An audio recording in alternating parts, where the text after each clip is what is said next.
एक आदमी को हमने कहा कि तुम गला में माला ले लो और गुरु जी से मंत्र ले लो, सत्य अहिंसा अस्त्य ब्रह्मचर्य का पालन करो।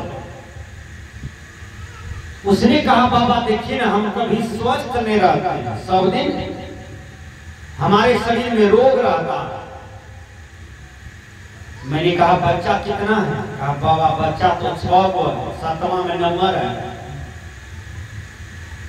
तो मैंने कहा कि तुम्हारे शरीर में अनेक प्रकार के रोग जो आते हैं, कारण क्या है? क्योंकि तुम विषय विकार में, भोग विकार में ज्यादा फंसे हुए हो। कबीर साहब ने कहा कि सतगुरु से परिचय नहीं तो चारों वरण चमा।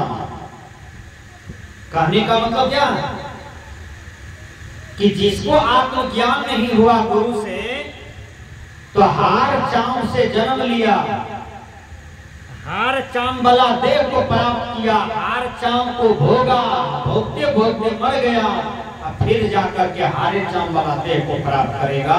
इसी को आवागमन का चक्र कहते हैं, इसी को दूसरा दुख कहते हैं। जनक जी विदेही क्यों कहला गए?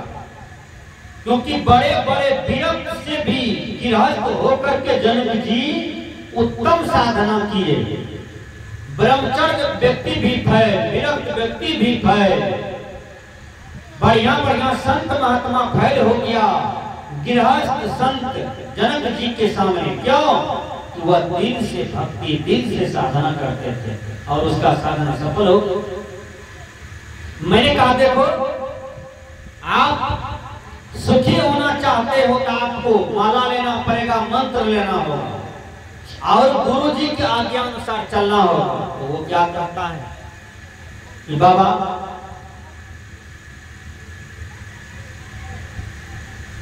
माँ बाप का साल भर पर क्या होता है? श्राद्ध।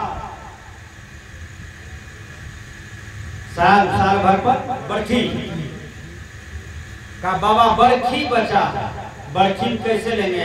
मरकी है, बरखी बचा है, बरखी के बाद लेंगे। अच्छा बाबा बरखी के बाद हम ले लेंगे माला मंत्र। संजोग से हम गए, बरखी हो गया। मैंने कहा अब ले लो। कहा बाबा आइएगा ना, बरखी बेटी घरवा 1 साल में जवान हो जाएगा, ब्याह कर देते हैं एक बेटी का, तब माला मंत्र दे दीजिए। फिर हम दूसरा साल गए, बेटी का शादी हो गया। तो मैंने कहा कि एक बेटी का तो शादी हो गया, अब माला मंत्र ले लो। कहा बाबा मछली बेटी भी तैयार है, हम सोचते हैं कि इसको भी निपटारा कर दे, कम से कम 2 बेटी दामाद हो जाएगा, तब माला कंठी मंत्र लेने में मजा आएगा। मैंने कहा चलिए भाई तीसरा साल भी तुमको छूट करते हैं। तीसरा साल भी छोड़ दिया, मझली बेटी का ब्याह किया। फिर हम पहुंचे, मैंने कहा माला कंठी ले लो। कहा बाबा तोरा कोई नहीं सुझे रसदमपुर में, खाली हम ही सुझे।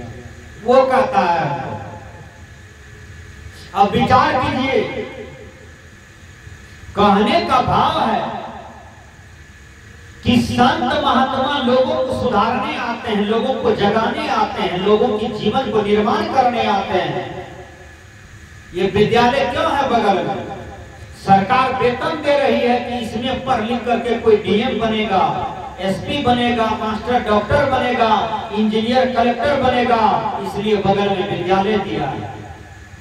आप लोग जो भी बैठे हैं रसदमपुर में घोलटू बाबा के दरवाजे पर क्यों बैठे हैं? क्योंकि यहाँ पर शिक्षा दिया जा रहा है। संत महात्मा आपको जीने का बोध, जीने का ज्ञान, जीने की कला बता रहे हैं और क्या करना चाहिए, क्या नहीं करना चाहिए, क्या खाना चाहिए, क्या नहीं खाना चाहिए, इसका ज्ञान आपको बता रहे हैं। इसलिए हर आदमी अपने जीवन को बनाइए, अपने जीवन को सुधारिए। बना हुआ मकान देखने में सुंदर लगता है, बना हुआ रोड देखने में सुंदर लगता है, बना हुआ फूल देखने में सुंदर लगता है, बना हुआ शरीर बहुत देखने में अच्छा लगता है, वह बना हुआ गाड़ी देखने में अच्छा लगता है, उसी प्रकार बना हुआ जीवन बहुत अच्छा लगता है, वह खिलता है।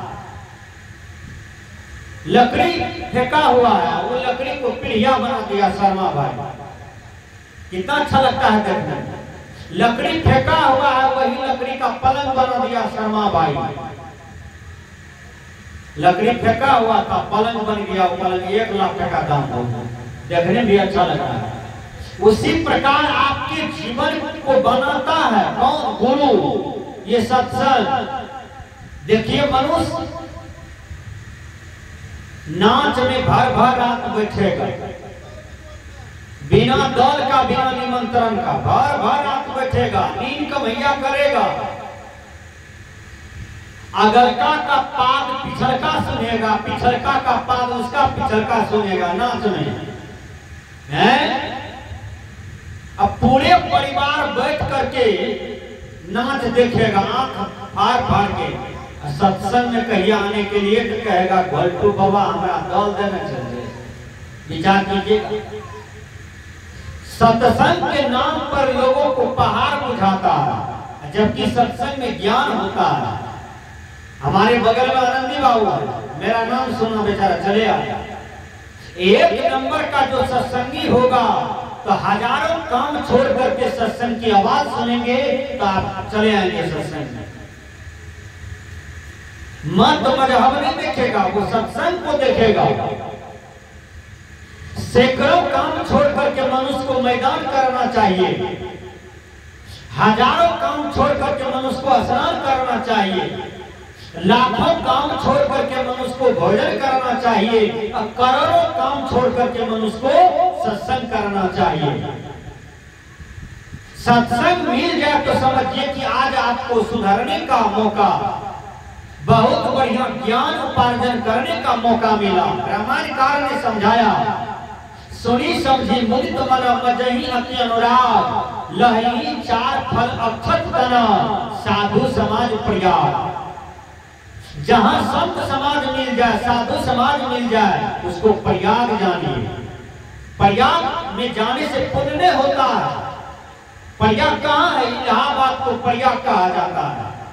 अब प्रयाग में कुंभ लगता है, और उस कुंभ से बढ़ करके ये सत्संग है, ये ज्ञान यज्ञ है। यहाँ बैठिए, यहाँ सुनिए, यहाँ समझिए।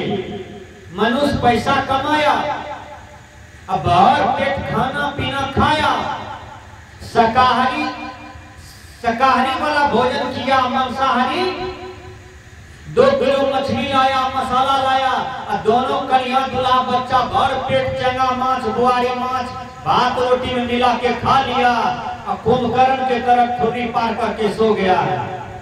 फिर भोरे उठा, भर दिन काम किया, फिर माछ लाया, डोका लाया, सितवा लाया, और रोटी में मिला के खा लिया, फिर सो गया। उसको सत्संग से कोई मतलब नहीं है। सजना, जो मनुष्य तन पा करके सत्संग नहीं कर पाया, सत्संग नहीं सुन पाया, सत्संग में अपने जीवन को कभी जिया नहीं, ऐसे आदमी को मनुष्य तन पाना बेकार हो गया। इसलिए जो लाख काम को छोड़ करके सत्संग में आया, अपने जीवन को, अपने समय को सत्संग में बिताया। आप लोग भजन में सुनते हैं ना, जिसके जीवन में मिला सत्संग है, उसको हर घड़ी आनंद ही आनंद है। सत्संग मिल गया तब ना आनंद है। सत्संग मिला, बहुत आदमी आनंद लिया, हम जैसे के तैसे रह गए।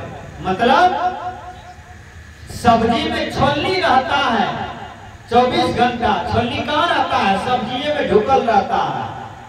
क्या छोलनी से पूछिए कैसा था आज का सब्जी, छोलनी को स्वाद नहीं मिलता है। उसी प्रकार जो छोलनी स्वभाव का लोग है, वो जीवन भर उसके बगल में सत्संग होगा, वो मुर्गा भात खाना नहीं छोड़ेगा, कबूतर भात, बकरी भात, सुगर भात खाना नहीं छोड़ेगा। उसको सत्संग से कोई मतलब नहीं है, हैं? वो सत्संग सुनेगा भी नहीं। अरे सत्संग सुनिए और अपना खान पान को बदलिए, अपना आहार व्यवहार को बदलिए, तब ना आपका जीवन बढ़िया होगा। सत्संग को बोझ क्यों मानते हैं? एक ठो मोटकी थी या एक ठो पतर की थी, दोनों पड़ोसिया। तो पतर की जहां सत्संग होवे तो सत्संग में चले जाए, प्रसाद लेके आवे तो मोटकियों को दे, ये बहन मोटकी हले बेटा प्रसाद हो। अब मोटकी को कहे सत्संग में जाने के लिए तो मोटकी कहती थी हमरा फुर्सत नहीं छे, हम सत्संग में नहीं जेबो।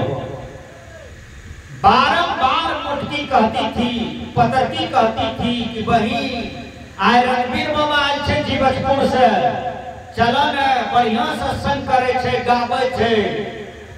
मोटकी कहल के हमरा फुर्सत नहीं छे। 15 दिन के बाद मोटकी के ब्लड प्रेशर हाई भेले, मोटकी के माथा जोर से घूमले, मोटकी मर गई। देखियो आप कोई मर गए तो ओकरा की करते लोग? लूट चोखा बनते कि फेंकते? पूरे गांव के लोग आके कल के एकरा फेंको। 4 आदमी कन्हा उठल गए, कीर्तनिया मंडली टोला समाज पाछू से चल रहे। एकटा कहे राम नाम सत्य है, जोर से कहे।